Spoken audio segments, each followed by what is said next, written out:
Yeah, we could chat for a little bit longer. I don't know if there were any questions or anything from the audience that we want to Yeah, I think bring up. there's two questions. Okay. Um, Emmanuel said the contract ends when the movie finishes, or the job, or your job ends. I'm usually done long before the movie finishes because I get brought on at so there's pre-production, there's production, which is filming, and then there's post-production, which is visual effects. So I'm in the pre-production phase, sort of the earliest phase where there's usually already a script, sometimes not. And then we're doing all the artwork of like before we have any visuals of this is what the movie could look like. And then they go and they build sets and they film the movie, and then they finish the all the visual effects at a VFX house. So my part of the um, process tends to be done sometimes before they even start filming. Um, Sometimes I kind of overlap and I stay on through visual effects, but a lot of times it's well before the movie is complete. Yeah. Interesting. It's a kind of different contract. Yeah, I mean it can depend a lot like everything like I've been saying a lot, but it depends a lot on the job, but yeah, often I'm done like long before the movie's done. There's another question from Atal. I don't know how to read this. How many tasks do you have for one single movie? How many time do you have for each task? Um yeah, I mean again, I hate to like say I feel like this is such a non-answer, but it so depends on the movie and the team I'm working with and the sort of culture of the place. So like on Avatar, which is the exception, not at all normal situation compared to other movies, but I've had a really long time on some creatures, um, like months and months and months on a single creature. That creature that's kind of at the end of the trailer that's been released, the sort of flying creature at the end, that was like one I had a lot of hand in designing. And I think I was almost a year on that one design. But that's not saying I'm working on one image the whole time. It's like an iterative process, like I was saying, where you're doing sketches and then they try stuff out. And so there's multiple times in that pipeline where it's like we would produce like a work in progress, like sculpt or model, and then they would go rig it and then do animation tests, and then they go, oh, this doesn't work. We need to make this thing longer or shorter, or this scale doesn't work for the writer or whatever. And then it would come back to me and we make adjustments, and then they decide, oh, it needs to be able to do we Jim decided it needs to do this other action that wasn't in the script before, and he's adding it, and so we need to like change the anatomy in some way because it's gotta I can't give specifics, but it's got to do this thing, and then so we adjust it again. Or even like, I think at one point we had different, for some creatures, we had like different, head shape designs, like very different like designs, and they would like animate it to see how they would, um, you know, interact, how it would look animated. Like, and these are not like final animations. They're not like VFX quality, but it's just like a rough, like an animatic or something, like a previs kind of look. It looks like a PlayStation 2 or something. Um, but it's just to test it and see like how does this feel, and then we can make adjustments. But then, on some stuff, like I said, like I could be working on, you know, uh, well, yeah, right now I'm on stuff. I'm mostly working on, Avatar 3 right now, but there's still some stuff on Avatar 2 that's like even though it's mostly in visual effects now, they're like, oh, we didn't have a design for this thing. Zach, can you spit something out in like less than a day so we can send it off to VFX to like get it built and made? So it's sort of like putting out fires, as we say, like, um, so, um, but uh, yeah, so yeah, sorry to give the wishy-washy answer, but it totally depends. It's like anywhere from a few hours to months for one task. It's hard to talk about tasks. Yeah, it so depends on what the needs are, and or even budget too. Like it will they'll sometimes they'll be on, you know, freelance jobs and they're like, we only have this much money, so what can you do based on how much you charge for, here's what we can pay you. And then you're like, okay, I'm working this long on this, I guess. So, um, yeah, so sorry to give you not a clear answer. There's another one. Are the creatures you make use it in pipeline sequence, or are they just for viewing? Again, it's both, but yeah, more and more it's actually used in the pipeline as like a starting point for the final asset. So I think that's the advantage of my work, moving more and more into like full 3D, which a lot of the stuff that is kind of on screen is not, it's like some of my older work, but um, a lot of the newer work is full 3D and we hand that off. And so yeah, more and more it's like the job, like I was saying, the job of like concept artist designer and production artist are kind of becoming almost a hybrid job, at least in my instance. And some of my friends too, like I was saying, Fausto, he works that way a lot too. All of his stuff is in 3D, so it goes right to, his models go right to Weta, and they do all their magic to it and make it look awesome. Obviously, not to downplay what they do to it at all, like, but we whereas like maybe 10 years ago, it would be like, oh, we're just handing in like a 2D image illustration, and then it gets rebuilt in VFX based on that illustration.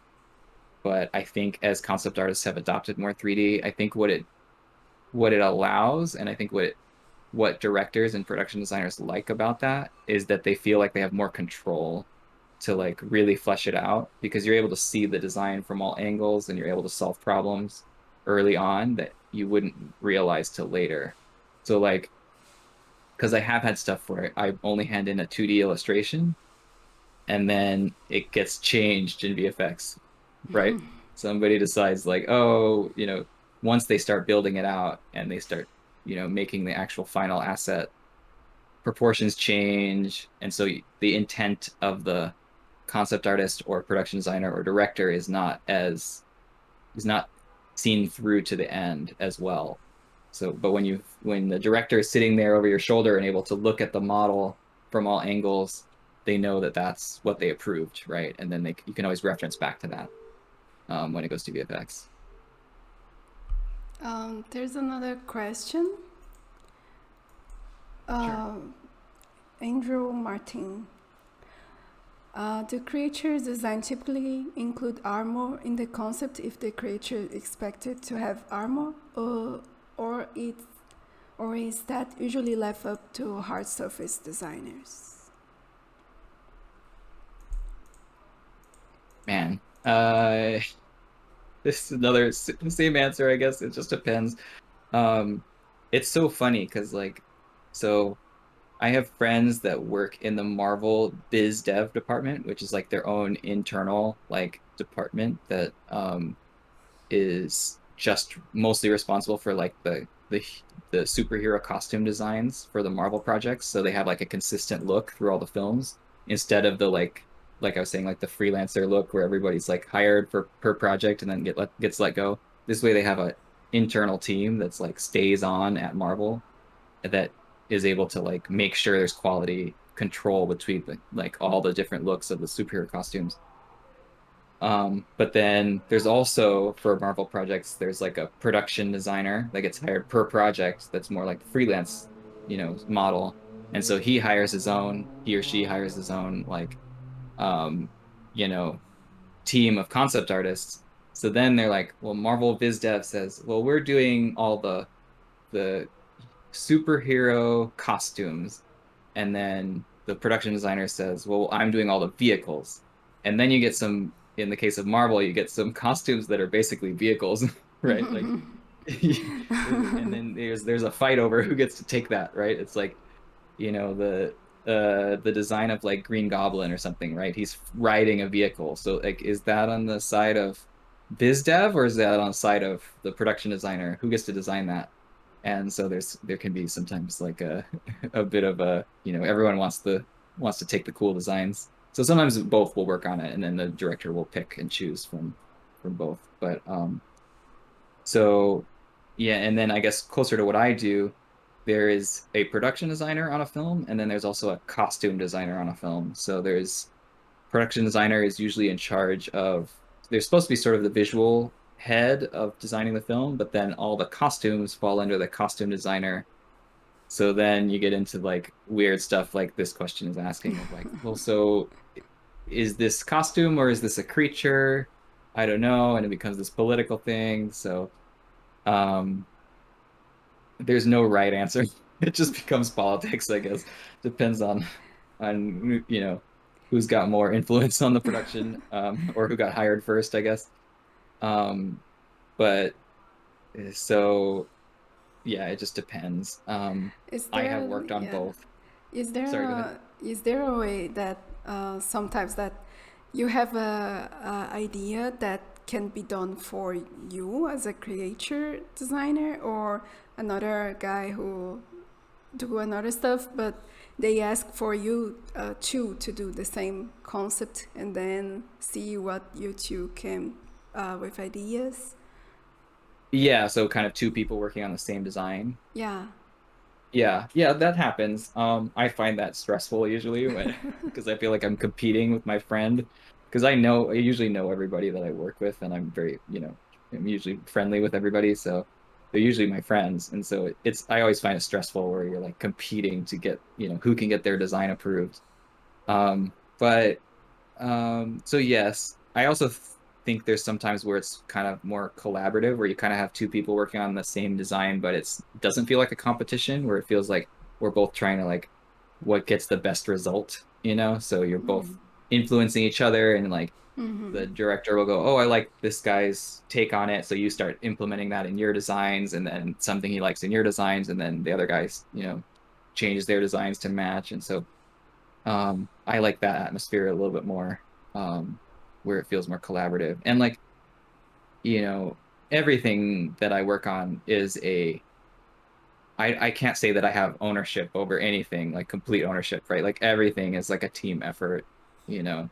So, like I was saying, like I work with animators, they do animation tests on my design, that influences the design. Obviously, like the director has huge influence, the production designer. Um, so it's not just me. Everything in film and in my experience games, it's like it passes through many hands, is Yeah, the that's true. expression. Yeah. Yeah. So it's all sort of like it's everybody's baby, right? Like everybody sort of had a hand in raising it. Um, there's another question. What has inspired you lately? Oh man. That prehistoric planet documentary on Apple. I don't know if you've watched that, but uh it's kind of like uh I don't know if you got it in the UK or not, but at least in the US it was on Apple um TV, but it's like a nature documentary, but it's all dinosaurs. So it's all VFX. And but it's shot like a nature documentary, and I think it even has David Attenborough, I can't remember, narrating it. And so it's shot like, you're out in, you know, watching birds or something, but it's dinosaurs. So I thought that was so cool, just like that approach of like, and they consulted obviously like real, specialists to try and make it as real as possible. And so it's kind of cool to see like something with such a big budget for visual effects, but it wasn't strictly like, popcorn entertainment, right? It was like this approach of like, oh, we want scientific accuracy and we want to treat it like these are actual animals. And they did all this research on how they would behave and how they would move. And obviously, like you're making some of it up because you don't have the actual animal, but the way it was shot and and the visual effects it was pretty stunning. Like if you haven't seen it, it's worth watching or at least having on in the background while you work. Yeah, so I have a question. What were the most strange thing that you had to use as reference for some creature?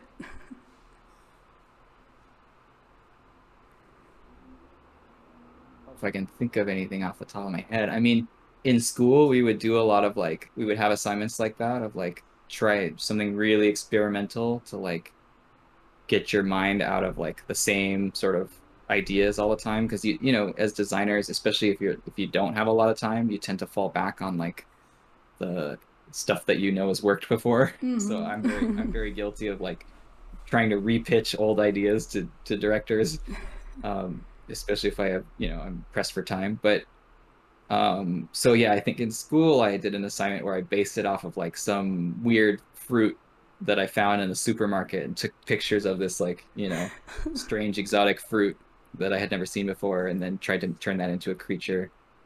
Um, yeah, so I don't know if that hopefully that answers your I question. was hoping some answer like, oh, there is a very strange animal that has strange features, something like that, but no, a fruit. Yeah, it Completely depends. random. Yeah, something totally unexpected. Yeah. But yeah, no, I mean, working with Jim, you know, he has been to the bottom of the ocean. So he's literally like, you know, he got in a submarine and went to the bottom of the ocean. Yeah, he has a documentary about it. Yeah. Yeah, so he knows all sort like he knows way more obscure fish and stuff than I do or any of the creature designers I worked with. So yeah, so more in line with the answer you were hoping for. Yeah, he's always pulling out like these really obscure fish that I've never heard of before. That's like I like the this little detail on this fish, and I'm like I've never seen that before. And I, you know, this is my job is to look at reference of interesting animals. Um, so um, yeah, that, So yeah, I was gonna basically, say you need to ask him. yeah, because it's hard to compete with somebody who has been there and Yeah. seen it firsthand. So And also has a documentary right, showing like that all he I'm doing is was going on there. Google, Yeah. and then he actually like can call National Geographic. Yeah. So yeah, it's hard to compete with that. You work directly with him? Like, you have to make contact all the day or only a few times on the week? Stuff like that. Early on in the project, so when before we were like full production, I was meeting with him, yeah, like several times a week. Um, because and that's where a lot of the big picture stuff got done. And then later, as he sort of went more into filming, um, and then now in post production on the movie, um, I was meeting with him less frequently and more kind of through my boss Dylan, um, who's the production designer. And so, but I still occasionally interact with him, you know, remotely, but much less frequently now. Um, but yeah, there was like a couple years there where we were meeting all the time.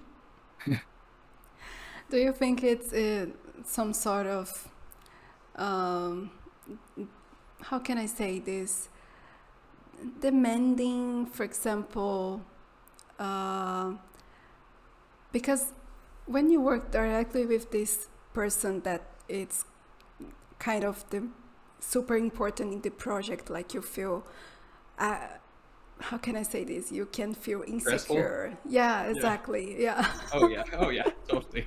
Are you kidding? Yeah. I mean, like the I think yeah, the first day I met with him was kind of a weird out of body experience. We are like, oh, this is where my life has led me. I'm like in a room with James Cameron, and he's telling me these creatures he wants me to design, and it was very exciting, but also very, of course, stressful. Like, and you do what you can do, and then hope that they like it, and do the best you can. And so far, I'm still working on it. So I Yeah. guess I passed the test. I guess at least for now. You never know. You're always like um, in this line of work, you can always get laid off with a couple days notice. So I could be out of work next week. I'll let you know.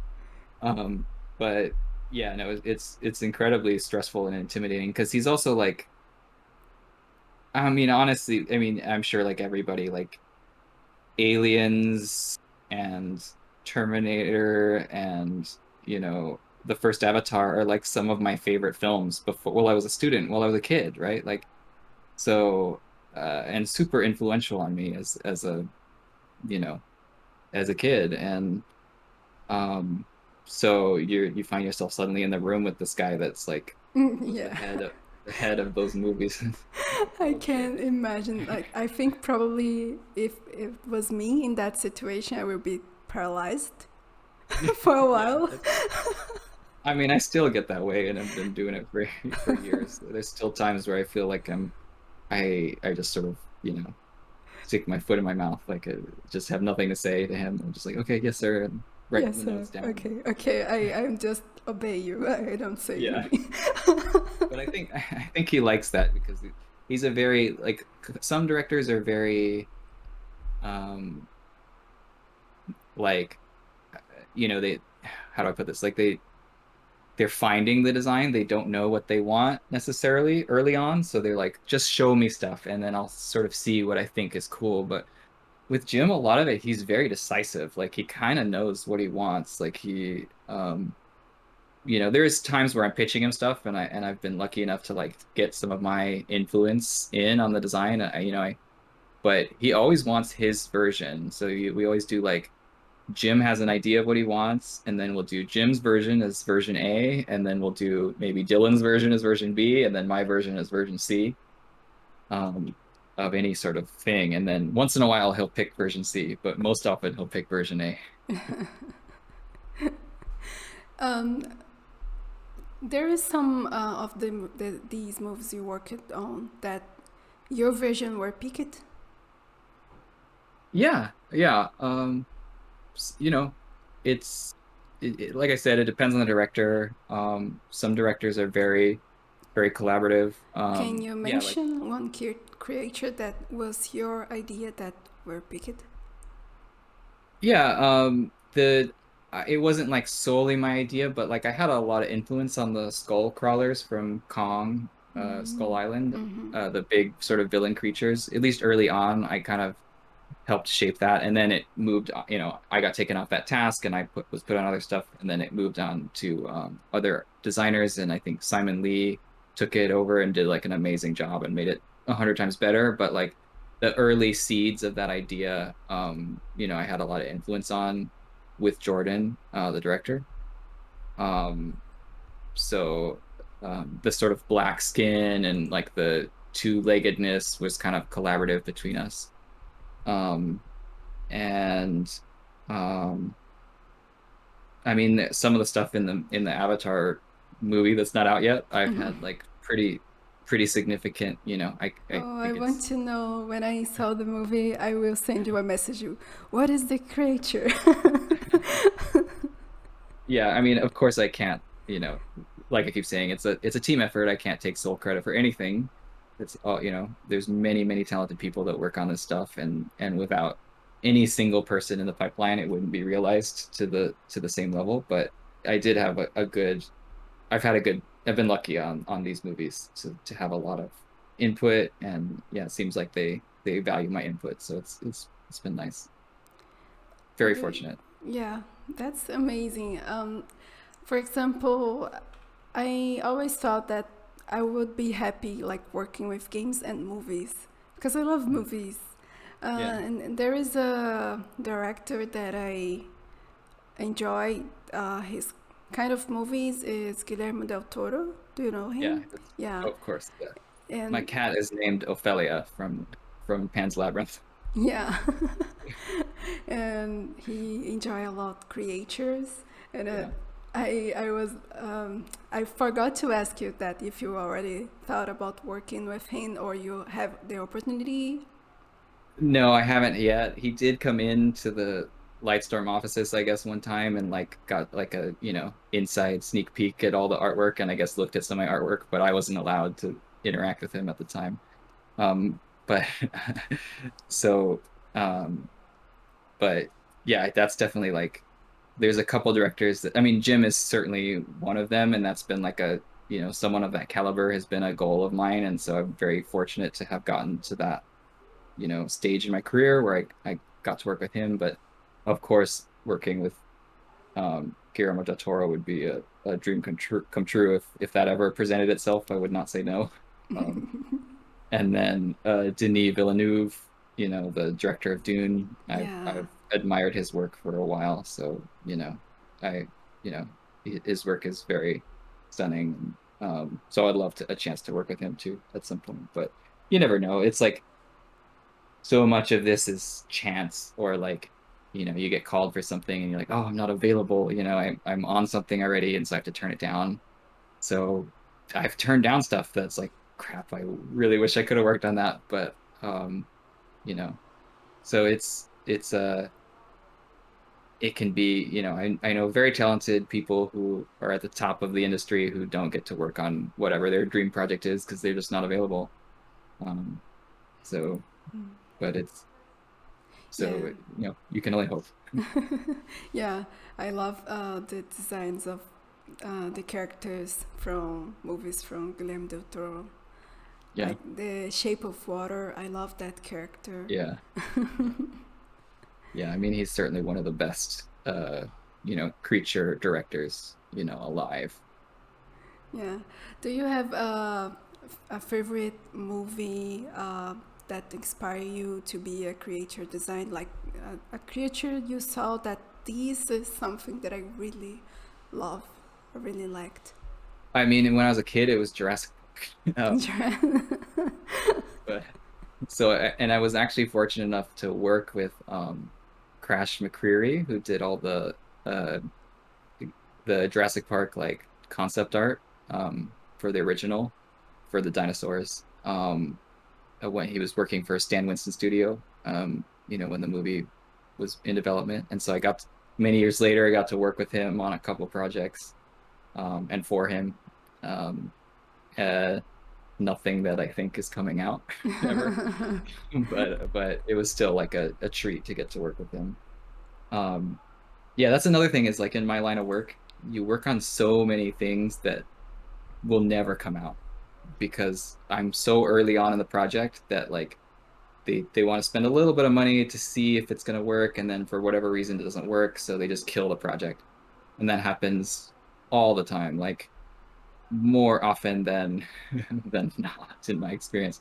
And I think it's like I also like I have not worked on a whole lot of superhero movies, and I feel like that's a lot of what's getting made. So I've been trying to pick projects that interest me, and I love the superhero stuff, but like, you know, you try and if you're like, oh, this sounds really exciting, it's like an indie sci-fi or something, and then the chances of that getting made are like not very high. So but the work is fun, right? It's like so the stuff that tends to come out is the superhero stuff or Avatar or yeah. So or King Kong. So um so it's a push and pull of trying to pick projects that, okay, this will get released, it's pretty fun, or then there's these other ones that sound really exciting, and then like there's very little chance that's ever going to come out. So you just kind of have to get like comfortable with the fact that the work may never be released, and you never get to show it. How were the feeling of discovering that you going to work in Avatar?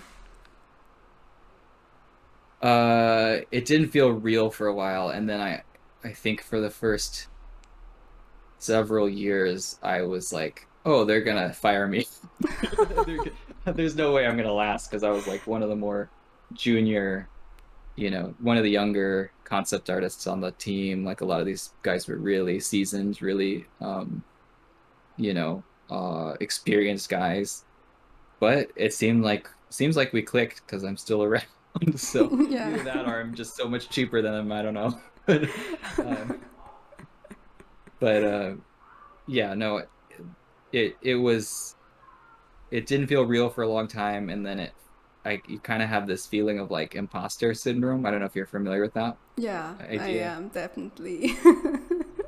Yeah, so it was like oh, they made a mistake. I don't know what I'm doing. Like who knows like why they hired me and um but yeah, you kind of like I guess I've learned to sort of fake it till I make it at some point. Like you pretend, well, this is what a person who knew what they were doing would act like. And then in front of James Cameron, a person who was really confident, this is how they would act. I'm going to act like that person um, in front of James Cameron. And so you do that, you do your best, and you just try and produce good work, and you put in extra hours and if you can, and you try and just do your best, and then it seems to have worked out. Yeah, it's interesting you're being sincere about it.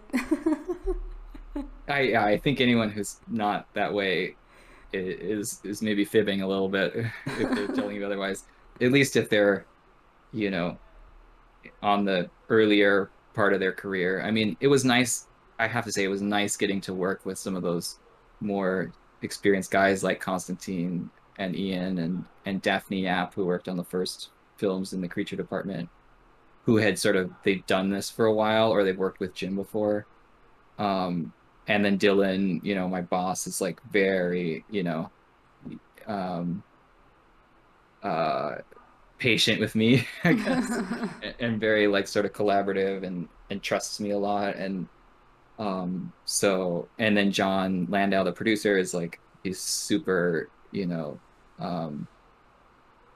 he really empowers his artists. So it's been a good environment that's I think they must have seen something in me and they've allowed me to grow. And I feel like I've grown into the role a bit.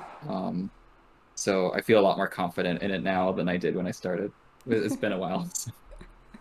Have you ever go to event premiation of movie stuff like that? Yeah, I've never been to like the red carpet, like where the very early premiere, but I have been to what they call like a cast and crew screening. So it's like before the film comes out, they usually do like several screenings just for people who've worked on the movies. And that's pretty cool. To sort of see it, you know, with everybody that worked on it. And it's fun to like see your stuff. It's kind of an out of body experience to see your stuff like in a theater. It's like, oh, that's my design. You worked on it for years, and it's usually years later too, right? It's like I worked on that 3 years ago, and I was so passionate about it, and now I've worked on five other things since then. And then you see it in the theater screen, and it's enjoyed by people, hopefully. Um, and and so that's an amazing experience. It doesn't get old.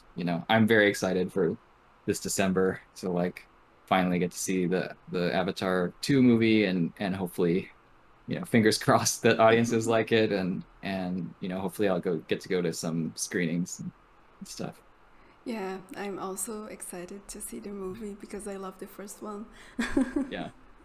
I have no idea. It's like they kind of they kind of how you get this sensation. It's like even working on your own artwork, you're like you have no idea after a point if this is good or not. Right? You're like, I am too close to this. I'm just like, I'm too, um, I've been involved in it for too long to like be objective. So I hope it's good. And then, or at the very least, I hope Yeah, it looks good. I can understand this feeling. It's like Yeah. when you spending like 6 hours drawing and then Yeah. you start to not seeing the mistakes you made and then you go to sleep and wake up and then you see Right.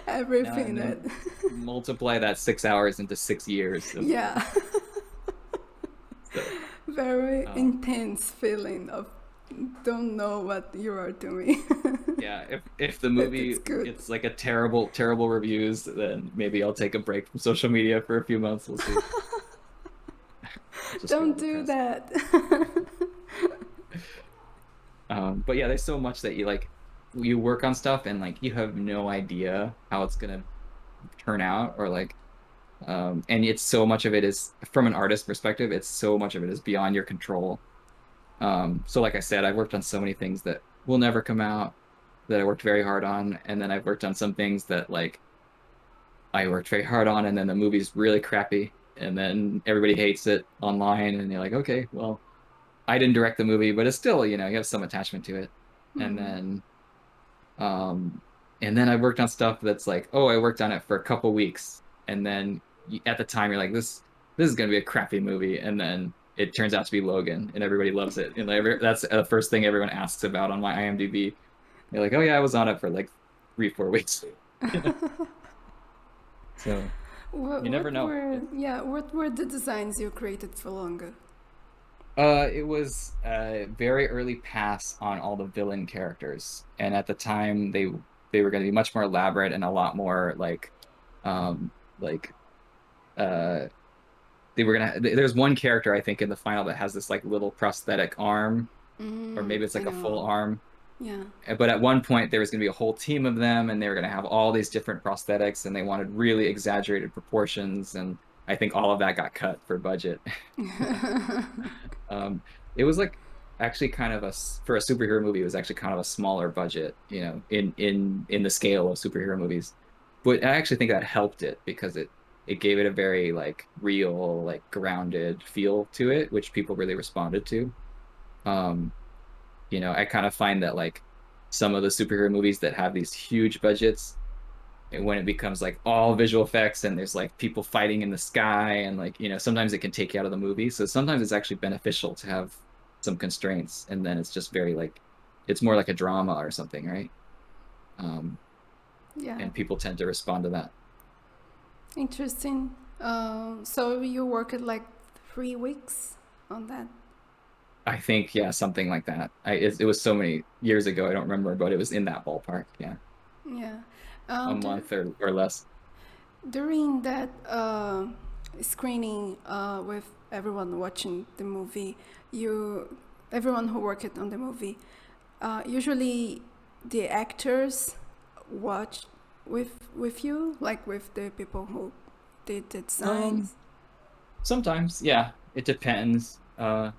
Sometimes, but not all the time.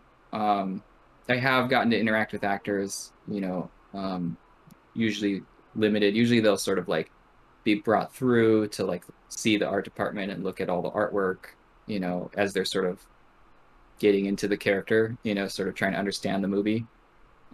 So I have been able to like, I don't want to say meet, but like, you know, sort of say hi to a couple big name actors. Um,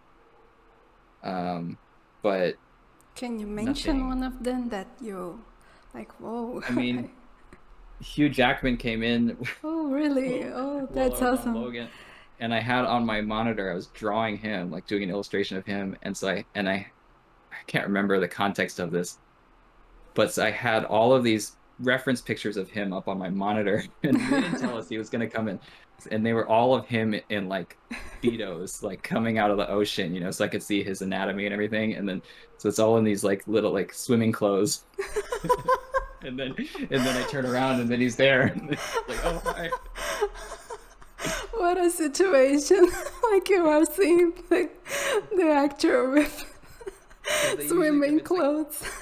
if it's a big name actor, they try not to tell anybody because they don't want to like, you know, they don't want people to treat them weird. So there's usually no warning, or at least, you know, sometimes anyway, there's no warning. Um, but yeah, him, and then Zoe Saldana, you know, has looked at, she's looked at some of my artwork, and Sigourney Weaver and stuff. Um, and Tom Hiddleston came in on Kong briefly, but it's not like I meet these people, right? It's like I get to sort of be in the room with them and say hi to them for a minute or two, Yeah, and that's it. yeah. Um, Tom Cruise came in on when I was on The Mummy, um, and we had a bunch of other artwork up, and he was just like so excited by all the artwork. It was fun to. I didn't get to like, you know, interact with him much, but my boss did, and like, and he was just like he would look at the artwork and he's like, "That's so cool," and he would look at another piece of, "That's so cool," and like, so it was fun. Like it's fun to be around people that are like excited by art, and that's like a nice thing about our job is like everybody likes looking at cool artwork, right? Like, so Yeah, a lot of directors get really excited to, you know, some of the other parts of movie making are less fun than designing the concept art. So, yeah. I think that they seem most of them they seem like they don't interact with the other people who are working in the movie, but then when you listen to stories it's completely different. Like they visit, they like to see the art. It's interesting. Yeah, I think it helps them to sort of know what um uh to get a sense of the product they've attached They're or are working. going to attach themselves Yeah, to, right? yeah, Because that's true. I've even been on the end of it where they haven't hired the actor yet, right? They're trying to get a big name actor, so they're showing them artwork to try and get them excited.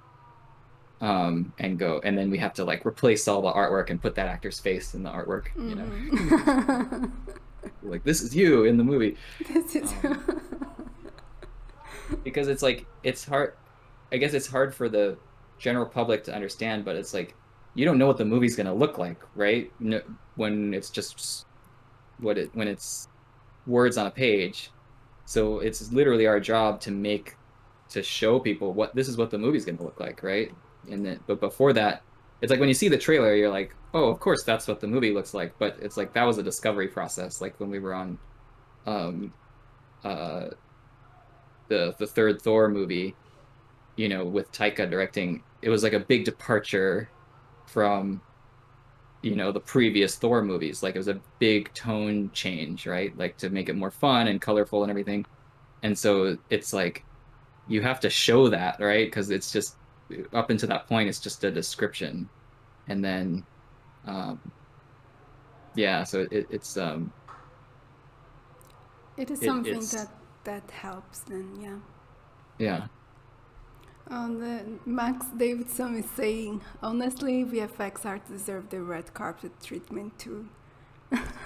Yeah, I mean, I totally agree. I think, I'm not on the VFX side of things a lot. I work with a lot of VFX people, but they are, some of the most hardworking people in the industry, and I totally agree that they don't get enough recognition, and oftentimes they're overworked because they come at the end of the project, right? They're fighting against the movie release date, and they have to get stuff done. So it's a really intense job a lot of times. Yeah, So I totally agree. A lot of those people deserve a lot more credit than they get. yeah. There were a situation, I think was the studio who created the effects from P movie. Yep. Yeah, that. I worked at that studio, like Rhythm and Hughes. Yeah, they won an Academy Award for best visual effects for Life of Pi, and then the same week the studio went under, like the studio Yeah, closed yeah, because that industry is so the margins are so small. Like in order to make money, you have to bid on projects, and there's all these um, you know, different VFX studios competing for each other. So in order to get the project, they bid low to try and get the project under somebody else. And they say, oh, if that person's saying they can do it for 10 million, we'll do it for 9 million or whatever, right? I don't know the numbers, but um and so the margins are really tight in order to get stuff done. And sometimes they'll even bid on projects and take a loss, like they will lose money on the project to get it in order to get it for their like to either to keep their artists working or to just have a whatever this big director or big studio on their reel, on their resume. And so yeah, it's a tough industry. But there's super talented people that work in it and that work very hard and who don't get enough recognition. yeah. That's sad. Yeah. You worked on the studio for how long? I was at Rhythm and Hughes, actually, I think before Sony. So at the very, very beginning of my career, just for like, I want to say it was like 3 months or something. Um, and I left them to go to take, I left a job with them to go take the internship with Sony. Um, just because I felt like at the time for where I was in my career, I was going to have more growth, more learning at Sony. Um, so. Yeah, and also because in the beginning you wanted to work with games, right? yeah, games, and then just the team at Sony was so and is so like it's the top, in my opinion, at least one of the top teams in games, in AAA games at least. So it was like you can't say no when someone like that asks you, to come. And I took a huge pay cut. I was like, I was working VFX. I had a good job, getting paid okay for where I was in my career, and then got an offer for an internship at Sony. And then I think my pay got cut in like a quarter or something to go work for them. How old are But you? I will be 35 in September. Um, 35. Oh, I thought yeah. you were younger, like my age. I have 28. Oh wow. Okay. Well, yeah, I guess you're so mature. I wouldn't have uh, I wouldn't have pegged you there. But yeah, no, I it's all good lighting. You can't see all the gray hairs and the bags under my eyes. It's the Southern California light. Um, no, it was funny because my first film job was after Sony was what ended up becoming this movie called Spectral on Netflix. Um, it came out on Netflix. It was supposed to get a theatrical release from Universal, and then it got sold, and Netflix picked up. Anyway, it was so stressful, and I was 25, 24 when I got it, and I think I got gray hairs on that job, Oh my like a bunch God. of gray hair, yeah, just from the stress, because it was my first movie job, and I was working so hard, and I would put in extra time, and stay late and stuff because I really wanted it to work out, and um, I can imagine. yeah. So you have how many years of experience in total? Uh, I guess, well, because I was working a little bit while I was in school, but so probably like 12 or 13, give or take, maybe something like that. Yeah. Long time already. Yeah. But I mean, the first couple years were just like part-time kind of thing, right? Like while I was in school, I was doing little freelance stuff. And then so like of like full-time, out of school, probably still close to that. Yeah. So somewhere in that ballpark. That's that's interesting. I think you could count even the part that you were studying because it's still something that you need to stress about. Yeah, I mean, if you count that, then it's been a while. Yeah. Whatever. I guess whatever, since I've been 17 or something is when I started school. So we've been talking for 2 hours. It's up to you. Yeah, no, and I know it's quite late for you because you're No, you're in here Atlanta it's time zone already. 8 p.m. It's Oh, okay. okay. Yeah. Okay. But it's because here on my channel I don't have a limit basically. Okay. Okay. So if the guests like want to keep talking, I just keep talking. I don't have a limit, so it's up to you. I know that you have stuff to pack, so Yeah. Yeah, yeah, we're right about to do a big move.